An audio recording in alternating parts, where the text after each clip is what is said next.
अस्सलामु अलैकुम वरहमतुल्लाहि वबरकातुहू। डियर स्टूडेंट्स, हम लोग एंट्री टेस्ट के लेक्चर्स का सिलसिला जारी रखते हुए आज हम फर्स्ट ईयर का आखिरी चैप्टर शुरू करने जा रहे हैं जिसका नाम है थर्मोडायनामिक्स। ये जो लेक्चर्स हैं ये एंट्री के स्टूडेंट्स के लिए भी हैं और उन स्टूडेंट्स के लिए भी है जो फर्स्ट ईयर की रेगुलर क्लासेस की प्रिपरेशन कर रहे हैं। मैं कंसेप्ट भी दूंगा और कंसेप्ट के साथ साथ जो है उसको एमसीक्यूज़ के टाइप पर भी जो है डिस्कस करेंगे। चैप्टर का जो नाम है वो हमारे पास क्या है, वो हमारे पास है थर्मोडायनामिक्स। थर्मोडायनामिक्स फर्स्ट ईयर का आखिरी चैप्टर है थर्मोडायनामिक्स। अब थर्मोडायनामिक्स है क्या, सबसे पहले हम इसकी डेफिनेशन को समझते हैं कि थर्मोडायनामिक्स हमारे पास क्या है। थर्मोडायनामिक्स असल में एक ब्रांच है, द ब्रांच ऑफ फिज़िक्स। ये फिज़िक्स की एक ब्रांच है विच डील्स विद जो डील करता है किस चीज़ के साथ, the transformation of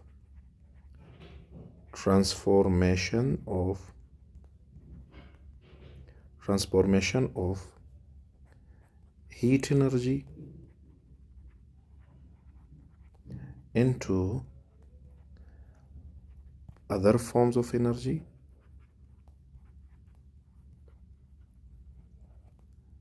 and vice versa यानी फिज़िक्स के इस ब्रांच में हम लोगों ने समझना है किस चीज़ को, ट्रांसफॉर्मेशन को। और किस चीज़ के ट्रांसफॉर्मेशन को समझना है, हमने हीट एनर्जी के ट्रांसफॉर्मेशन को समझना है। हीट एनर्जी का ट्रांसफॉर्म होना into other forms of energy या अदर फॉर्म्स ऑफ एनर्जी का ट्रांसफॉर्म होना इनटू हीट एनर्जी, इसको असल में हम लोग क्या बोलते हैं, इसको असल में हम लोग बोलते हैं कि ये हमारे पास क्या है, थर्मोडायनामिक्स। इस ब्रांच में हम लोगों ने बस ये समझना है कि हीट को हम अदर फॉर्म्स ऑफ एनर्जी में कैसे कन्वर्ट करें या अदर फॉर्म्स ऑफ एनर्जी को हीट एनर्जी में कैसे कन्वर्ट करें, उसमें जो है ये हम लोग डिटेल्स समझने की कोशिश करते हैं। इसके बाद हमारे पास हम लोगों ने समझना है कि हीट क्या है, हीट हमारे पास क्या है। अगर हम लोगों ने हीट को डिफ़ाइन करना हो तो हीट हमारे पास क्या है, हीट हमारे पास it is a form of energy, it is a form of energy. ये असल में एनर्जी की एक शक्ल है। जो दूसरा पॉइंट आपने ज़हन में रखना है, ये एक बॉडी से दूसरी बॉडी में ट्रांसफ़र कैसे होता है, it is transferred from one body to another, due to difference in temperature. ये एक बॉडी से दूसरी बॉडी में उस वक्त ट्रांसफ़र होगा जब क्या होगा, जब दोनों बॉडीज़ के टेम्परेचर में क्या आएगा, डिफरेंस। यानी एक बॉडी जो है वो हाई टेम्परेचर पर है और दूसरी बॉडी जो है वो लो टेम्परेचर पर है, तो इनके टेम्परेचर के डिफरेंस की वजह से जो है हम लोग कहते हैं कि हीट ट्रांसफ़र होगी। हीट हमेशा फ़्लो करती है किस बॉडी से, हम लोग कहते हैं कि यार ये जो हीट है, अगला पॉइंट जो इससे रिलेटेड आपने ज़हन में रखना है वो ये है कि heat is always transferred from hot body to cold body। Heat जो है वो असल में हॉट बॉडी से ट्रांसफ़र होता है किस बॉडी में, कोल्ड बॉडी में। अच्छा, हम लोग कहते हैं ये जो हीट से रिलेटेड कुछ बातें हम लोगों ने समझनी है वो क्या है हमारे पास। हम लोग कहते हैं इट्स एसआई यूनिट या इट्स सिंबल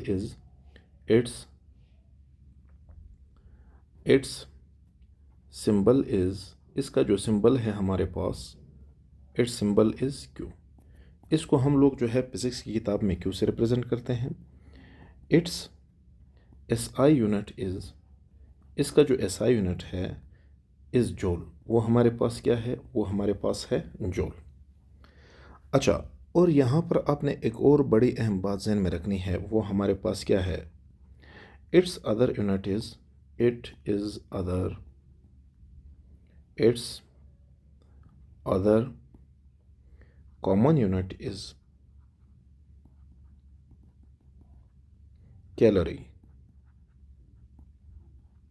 इसका जो दूसरा यूनिट है बहुत कॉमन है, वो हमारे पास क्या है, कैलोरीज या कैलोरीज के लिए हम लोग वर्ड यूज़ करते हैं। अच्छा, इससे रिलेटेड आपने एक बात नोट करनी है, वो हमारे पास क्या है, वो हमारे पास ये है, आपने ये बात नोट करनी है। अच्छा, आपने क्या नोट करना है, ये बात आपने नोट करनी है, ये बहुत इंपॉर्टेंट एमसीक्यूज़ भी है कि हमारे पास 1 कैलोरी जो है, 1 कैलोरी ये इक्वल है 4.18 जूल, या इसको हम लोग कभी कभार लिखते हैं कि 1 कैलोरी जो है वो इक्वल है 4.2 जूल। आपसे एग्ज़ाम में ये एमसीक्यूज़ पूछा जाता है कि यार हमारे पास जो 1 कैलोरी है वो हमारे पास कितने जूल के इक्वल हैं, तो ये कितने जूल के इक्विवेलेंट है, ये 4.18 जूल के इक्विवेलेंट। अब यहाँ पर पहले हम कैलोरी को समझेंगे, फिर कुछ इंपॉर्टेंट टर्म्स हैं उनको हम लोगों ने समझना है। अब हम लोग आते हैं कि कैलोरी हमारे पास क्या है। अब हम सबसे पहले कैलोरी को डिफ़ाइन करेंगे। कैलोरी असल में हमारे पास हीट का एक यूनिट है जो बहुत कॉमनली यूज़ होता है। हम लोग जब कैलोरी को डिफ़ाइन करते हैं तो कैलोरी को हम लोग जो है किस तरीके से डिफ़ाइन कर सकते हैं। हम लोग कहते हैं 1 calorie is the energy, 1 calorie is the energy required to या नीड टू। 1 कैलोरी हमारे पास क्या है, एक हम लोग कहते हैं it is an amount of energy which is needed to या which is required to change the temperature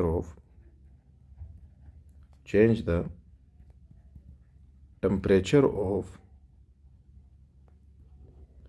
अच्छा, हम लोग कहते हैं कि वो अमाउंट ऑफ एनर्जी है जो रिक्वायर्ड है कि हम लोग टेम्परेचर को चेंज करें। किस चीज़ के टेम्परेचर को, 1 ग्राम, ये आपने जो है नोट करना है, 1 ग्राम ऑफ वाटर,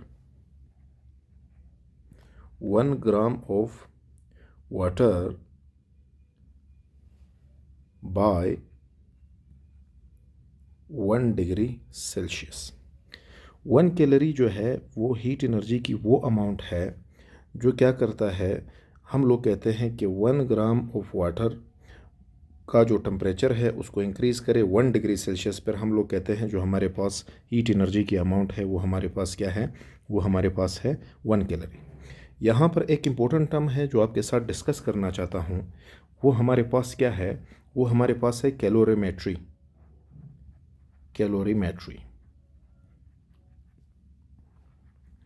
अब आपसे सवाल करें कि कैलोरीमेट्री हमारे पास क्या है, तो हम लोग कहते हैं ये असल में साइंस की एक ब्रांच है। ये हमारे पास, इसको हम कहते हैं ब्रांच ऑफ साइंस। ये साइंस की एक ब्रांच है,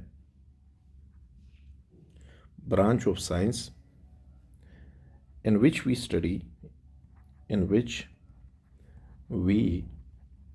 study about, जिसमें हम लोग पढ़ते हैं किस चीज़ के बारे में, study about measurement of heat.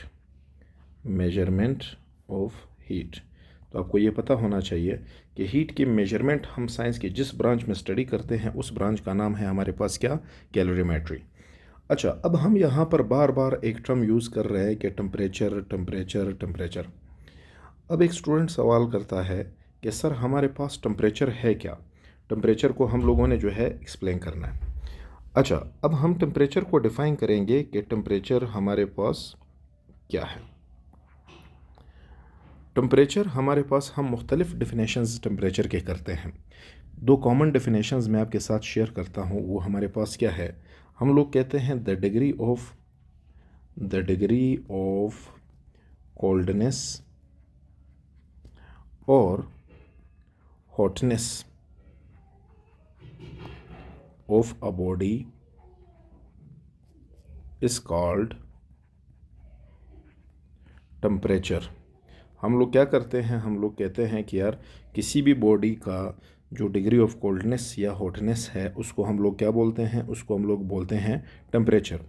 या अदर अल्फाज में हम लोग इसको कैसे डिफ़ाइन करते हैं, और हम लोग कहते हैं द एवरेज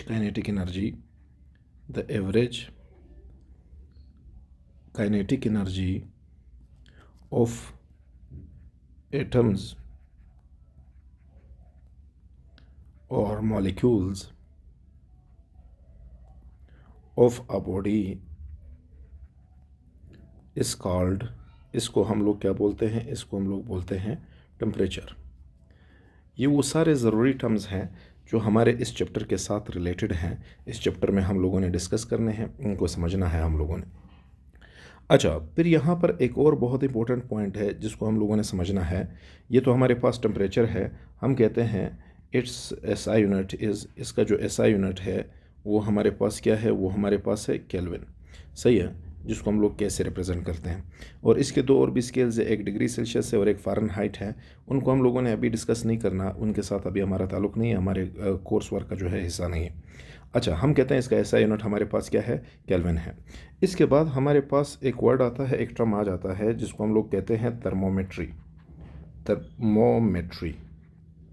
अब सवाल ये है कि थर्मोमेट्री हमारे पास क्या चीज़ है। हम लोग कहते हैं the art of measuring temperature, the art of measuring temperature, measuring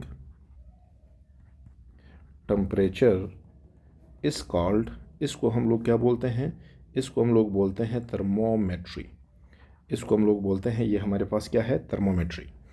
अच्छा, अब यहाँ तक तो ठीक है, थर्मोमेट्री तो समझ आ गया।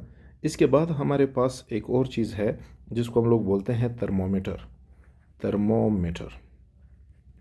अच्छा, थर्मोमीटर हमारे पास क्या है, an instrument used to measure temperature, an instrument, an instrument used to measure temperature is called, इसको हम लोग क्या बोलते हैं, इसको हम लोग बोलते हैं थर्मोमीटर। अच्छा, थर्मोमीटर हमारे पास एक वो इंस्ट्रूमेंट है जो टेम्परेचर को मेजर करता है, इसको हम लोग क्या बोलते हैं, इसको हम लोग बोलते हैं थर्मोमीटर। अच्छा, अब इसके बाद हम लोग आ रहे हैं कुछ इंपॉर्टेंट चीज़ों की तरफ, कुछ इंपॉर्टेंट बातों की तरफ, कुछ इंपॉर्टेंट डेफिनेशंस की तरफ जो हमारे इसमें यूज़ होंगे, हमारे इस सिस्टम में यूज़ होंगे, इस चैप्टर में हमारे यूज़ होंगे। वो हमारे पास क्या है, वो हमारे पास है, जो सबसे पहली चीज़ आपने ज़हन में रखनी है, वो हमारे पास है थर्मल इक्विलिब्रियम। अच्छा, अगर आपसे पूछा जाए कि थर्मल इक्विलिब्रियम क्या है, तो आप कहोगे when two bodies are, when two bodies are in thermal contact, thermal contact का मतलब इंजन के बीच में हीट एक्सचेंज हो सकता हो। When two bodies are in thermal contact and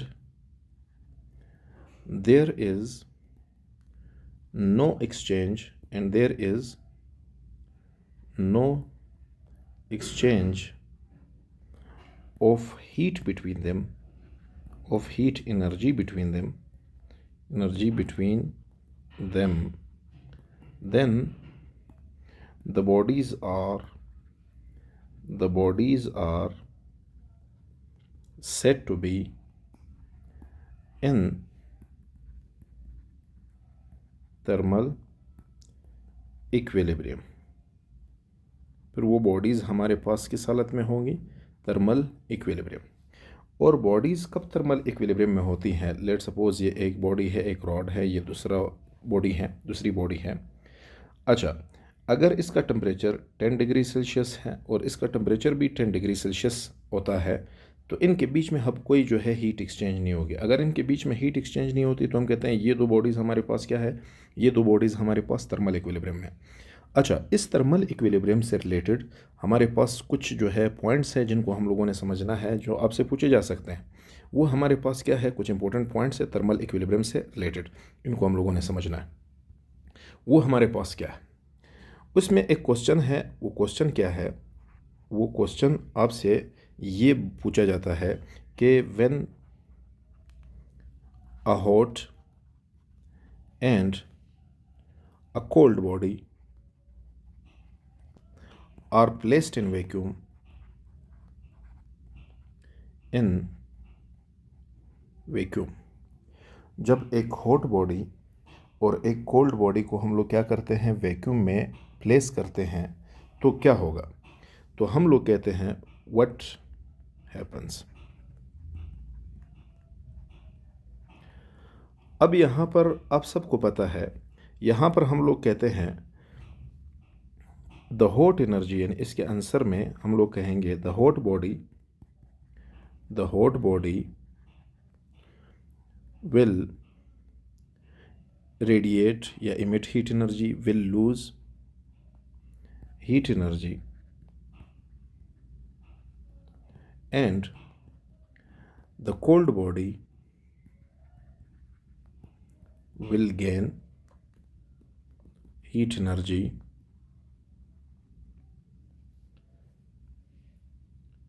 अच्छा until their temperature becomes the same। जब तक इन दोनों बॉडीज़ का टेम्परेचर सेम नहीं होता, हॉट बॉडी जो है वो हीट दे देगी, मतलब हीट देगी, और कोल्ड बॉडी हीट को क्या करेगी, एब्जॉर्ब करेगी। ये हीट जो है ये रेडिएशन की शक्ल में ट्रांसफ़र होता है, इसके लिए मटेरियल मीडियम ज़रूरी नहीं होता। हम लोग कहते हैं कि हीट को हम मुख्तलिफ़ तरीक़ों से, बाय कन्वेक्शन, बाय कंडक्शन और बाय रेडिएशन, यानी 3 मेथड से, methods of transfer of heat, ये आप लोग जो है ज़हन में रखो। हमारे पास methods of transfer of heat को ट्रांसफ़र करने के हमारे पास बेसिकली हम लोग 3 तरीके पढ़ते हैं। वो 3 तरीके हमारे पास क्या है, बाय कंडक्शन का मतलब है जब आप एक हॉट बॉडी को, कंडक्शन का मतलब है सिंपल फिज़िकल कंटेक्ट। जब आप क्या करते हो, एक हॉट बॉडी को कोल्ड बॉडी के साथ फिज़िकली कनेक्ट करते हो, तो हॉट बॉडी से हीट जो है वो रिलीज़ होगी और कोल्ड बॉडी में जाएगी। तो हम लोग कहते हैं बाय कंडक्शन, बाय कन्वेंशन, अच्छा बाय कन्वेक्शन। अच्छा, कन्वेक्शन से हमारे पास हीट ट्रांसफ़र होगी। ये हमारे पास कौन सा तरीक़ाकार है, जिसमें मॉलिक्यूल्स जो है वो एक जगह से दूसरी जगह तक ट्रेवल करते हैं। जैसे आपने वाटर को बॉयल किया, वो जो वाटर से वेपर्स निकलते हैं, वो मॉलिक्यूल्स जो है एक्चुअल मोमेंट ऑफ मॉलिक्यूल्स, जिसमें हम लोग कहते हैं एक्चुअल मोमेंट ऑफ मॉलिक्यूल्स। सही है, हीट एनर्जी जब ट्रांसफ़र होती है जिसमें मॉलिक्यूल्स एक्चुअली मूवमेंट करते हैं। तीसरा जो तरीक़ाकार है वो हमारे पास क्या है, बाय रेडिएशन, यानी हीट को हम लोग ट्रांसफ़र कर सकते हैं बाय रेडिएशन। जैसे सूरज से हम तक हीट आ रही है, जैसे इन्होंने बात की कि वैक्यूम में अगर एक हॉट बॉडी और कोल्ड बॉडी को रखेंगे तो हमारे पास क्या होगा, तो हम कहते हैं यार हॉट बॉडी से हीट जाएगी कोल्ड बॉडी में, और उस वक्त तक जाती रहेगी जब तक दोनों का टेम्परेचर क्या नहीं होता, सेम नहीं होता।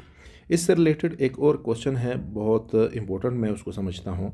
वो हमारे पास क्या है, एक MCQs भी उसके ऊपर बना है आपके बुक में। वो हमारे पास क्या है, वो क्वेश्चन इन्होंने जो लिखा है वो हमारे पास क्या है, the temperature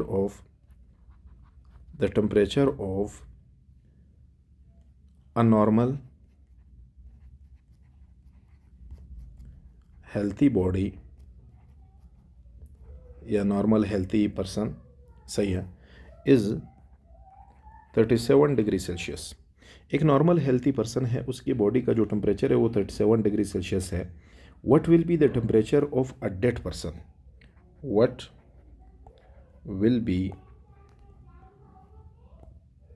temperature of a dead person? Dead person की बॉडी का टेम्परेचर या डेड बॉडी का टेम्परेचर हमारे पास कितना होगा? इसको समझने के लिए मैं आप लोगों को एक बात बताना चाहता हूँ। हम लोग कहते हैं एज हार्ट स्टॉप्स बीटिंग, जब हार्ट धड़कना बंद कर देगा तो क्या होगा, the body immediately starts turning cold. The body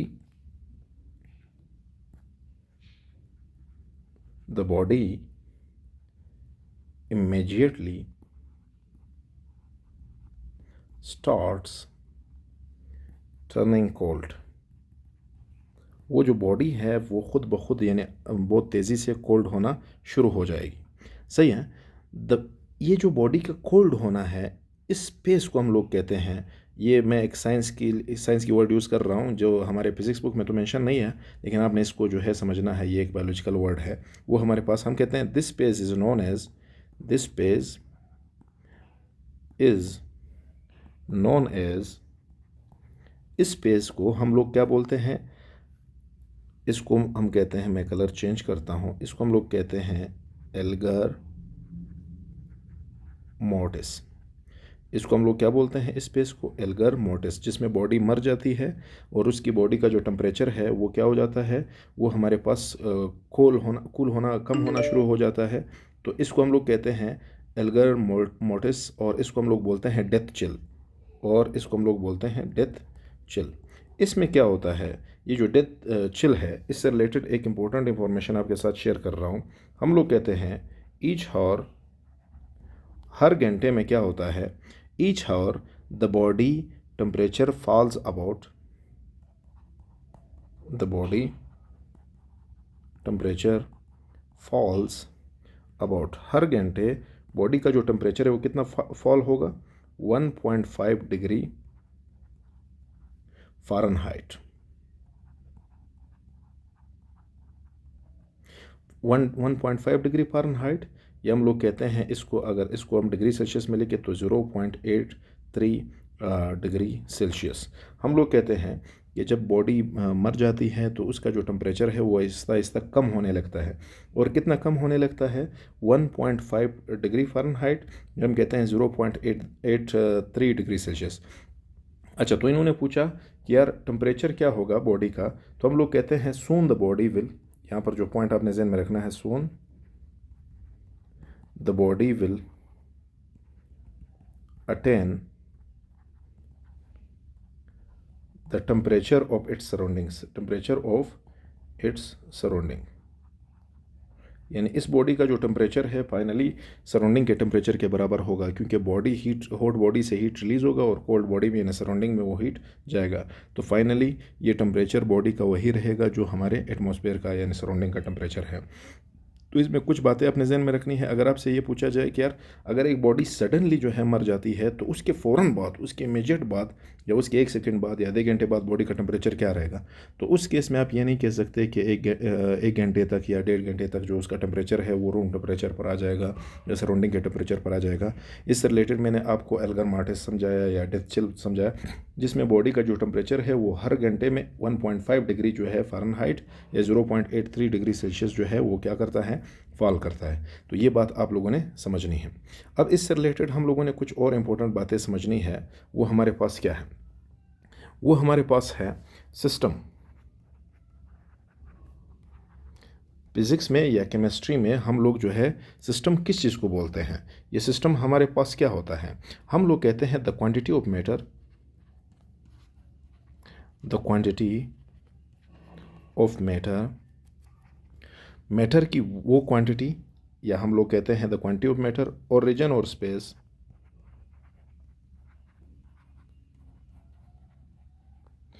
अच्छा, द क्वांटिटी ऑफ मैटर और रीजन और space whose behavior is being studied, whose behavior is being studied is called, इसको हम लोग क्या बोलते हैं, सिस्टम। जैसे एक कंटेनर है, इस कंटेनर में हमारे पास यहाँ पर क्या मौजूद है, गैस एटम्स या मॉलिक्यूल्स मौजूद हैं, सही है। इन मॉलिक्यूल्स या इन एटम्स को हम लोग स्टडी कर रहे हैं, तो ये जो मॉलिक्यूल्स और एटम्स है ये हमारे पास क्या कहलाते हैं, ये हमारे पास कहलाते हैं सिस्टम। ये हम कहते हैं anything under observation is called a system, इसको हम लोग क्या बोलते हैं, सिस्टम बोलते हैं। अब सिस्टम के बाद हम लोगों ने जिस चीज़ को समझना है वो हमारे पास है क्या, वो हमारे पास है सराउंडिंग्स। अब अगर आपसे पूछा जाए कि व्हाट आर सराउंडिंग्स, सराउंडिंग्स हमारे पास क्या है, तो आपको ये बात पता होना चाहिए, anything other than the system, anything other than the system, system के अलावा हर वो चीज़ जो सिस्टम के अलावा है हमारे सराउंडिंग में, उसको हम लोग क्या बोलते हैं, कॉल्ड, उसको हम लोग बोलते हैं सराउंडिंग्स। हर वो चीज़ जो सिस्टम के अलावा है, यानी इस गैस के अलावा जो भी चीज़ आपको इर्द गिर्द नज़र आ रही है, यानी अगर आप अपने आप पर स्टडी कर रहे हैं तो आप एक सिस्टम है, आपके इर्द गिर्द जो दीवारें हैं, कमरे में जो भी चीज़ पड़ी हुई है, वो सारे के सारे आपकी क्या है, सराउंडिंग है। अच्छा, इसी हिसाब से इसमें एक और टर्म है जो हमारे पास कहलाता है बाउंड्री। बाउंड्री हमारे पास क्या है? हम लोग कहते हैं बाउंड्री हमारे पास क्या है? Anything anything which separates the system from the surroundings। हर वो चीज़ जो सिस्टम को सराउंडिंग से अलग करती है इस कॉल्ड, इसको हम लोग क्या बोलते हैं? इसको हम लोग इस कॉल्ड बाउंड्री। इसको हम लोग बोलते हैं ये हमारे पास क्या है? बाउंड्री। जैसे ये कंटेनर के वॉल्स है, ये इस गैस को और सराउंडिंग के आसपास की चीज़ों को जो है क्या करता है? अलग करता है। तो हम कहते हैं it is the boundary of the system. अच्छा, इसी हिसाब से सिस्टम हमारे पास फिर जो सिस्टम्स हैं, ये जो सिस्टम है ये हमारे पास तीन टाइप्स के होते हैं। तीन किस्म के हमारे पास क्या है? सिस्टम्स। अच्छा, एक सिस्टम जो हमारे पास है, एक हमारे पास है ओपन सिस्टम। अच्छा, एक हमारे पास है क्लोज सिस्टम, क्लोज सिस्टम। और एक हमारे पास है आइसोलेटेड सिस्टम, आइसोलेटेड सिस्टम। तो हमारे पास ओपन सिस्टम हुआ, क्लोज सिस्टम हुआ और आइसोलेटेड सिस्टम हुआ। ये जो ओपन सिस्टम है इसमें हमारे पास एक्सचेंज होता है। क्या होता है? मुतबादला होता है। सही, एक्सचेंज होता है दो चीज़ों का।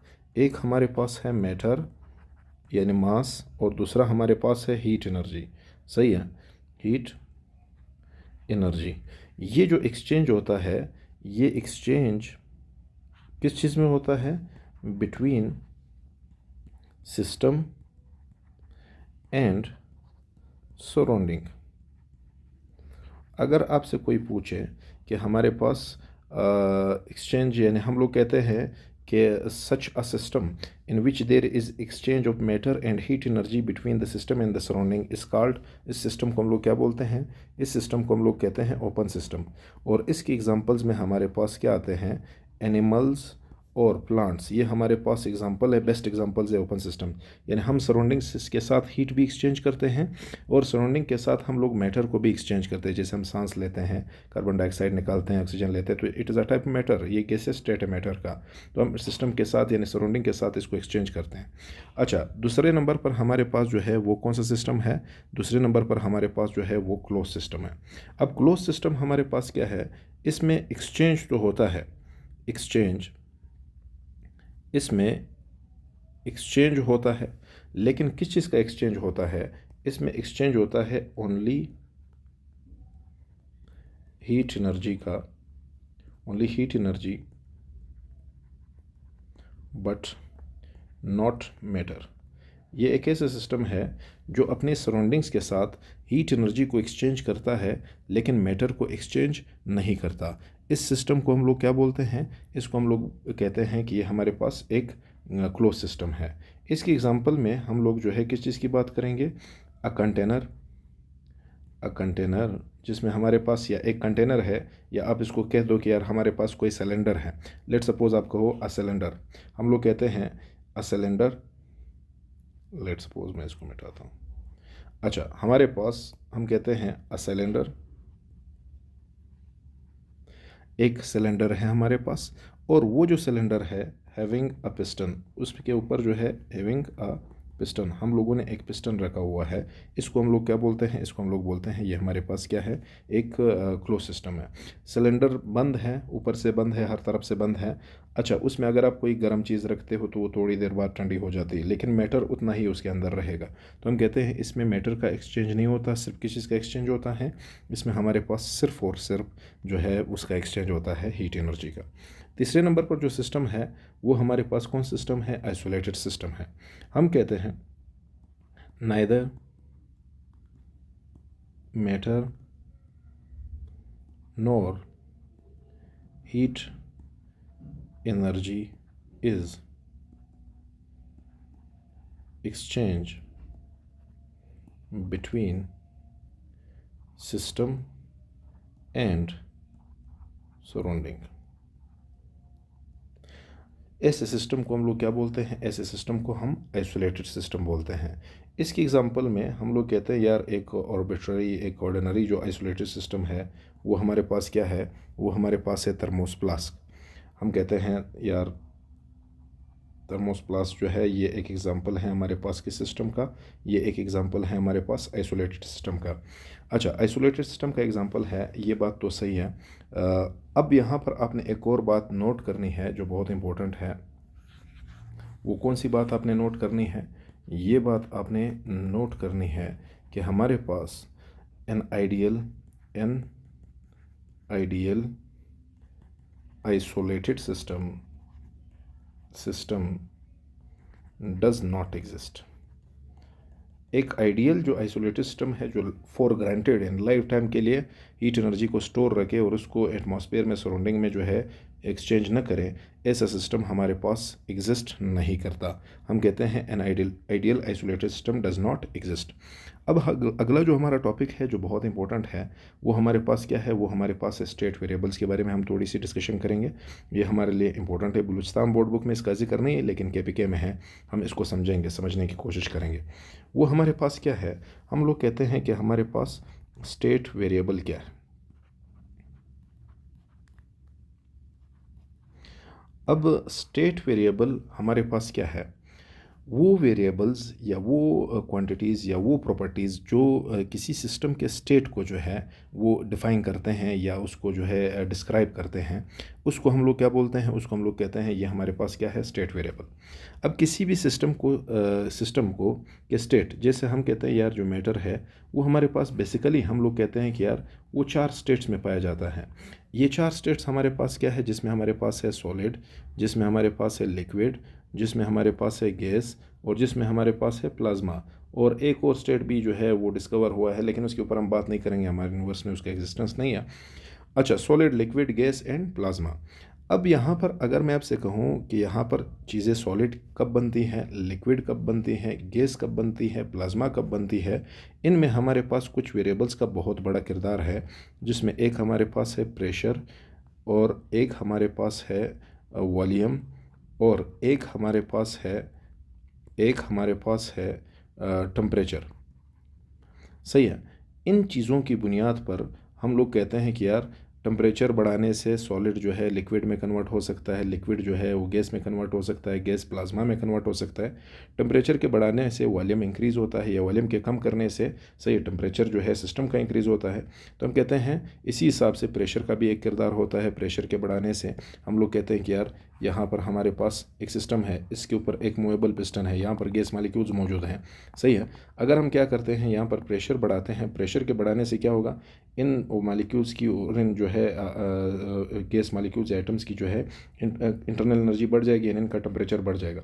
तो ये तीनों चीज़ें जो है एक दूसरे के ऊपर डिपेंडेंट भी हैं और ये 3 चीज़ें डिसाइड करेंगी कि सिस्टम ने किस स्टेट में रहना है, सॉलिड में रहना है, लिक्विड में रहना है, गैस में रहना है या प्लाज्मा में रहना है। तो हम लोग इन चीज़ों को क्या बोलते हैं? इनको हम लोग बोलते हैं ये हमारे पास क्या है? ये हमारे पास है स्टेट वेरिएबल।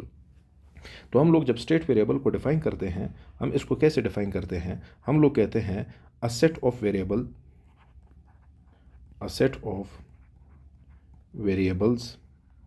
वेरिएबल्स का एक ऐसा सेट विच डिस्क्राइब्स जो डिस्क्राइब करता है the features of the system. The features of the system are called state variables. और हमारे पास जो वेरिएबल्स जो हम लोग यूज़ कर रहे हैं स्टेट वेरिएबल्स, वो हमारे पास क्या है? इसमें तो हमारे पास ये तो मखसूस है, ये इसके बारे में तो सब जानते हैं कि pressure, volume, temperature are state variables. ये बात तो ठीक है, लेकिन इससे रिलेटेड आपने कुछ बातें नोट करनी है। वो हमारे पास क्या है? आपने क्या नोट करना है? हमारे पास ये कुछ बातें आपने नोट करनी है, ये एमसीक्यूज़ के लिए बहुत ज़्यादा मायने रखते हैं। इसको हम लोग आगे पढ़ेंगे भी। आपने कुछ बातें नोट करनी है। वो हमारे पास क्या है? हम लोग कहते हैं कि हमारे पास इंटरनल एनर्जी, ये बहुत इंपॉर्टेंट एमसीक्यूज़ है। Internal energy is also state variable. जो सिस्टम की इंटरनल एनर्जी है वो भी स्टेट वेरिएबल है। इंटरनल एनर्जी को हम डेली यूज से रिप्रेजेंट करते हैं। और एक बात आपने ज़हन में रखनी है, इंटरनल एनर्जी का ताल्लुक टेम्परेचर के साथ है। Temperature is directly proportional to internal energy of the system.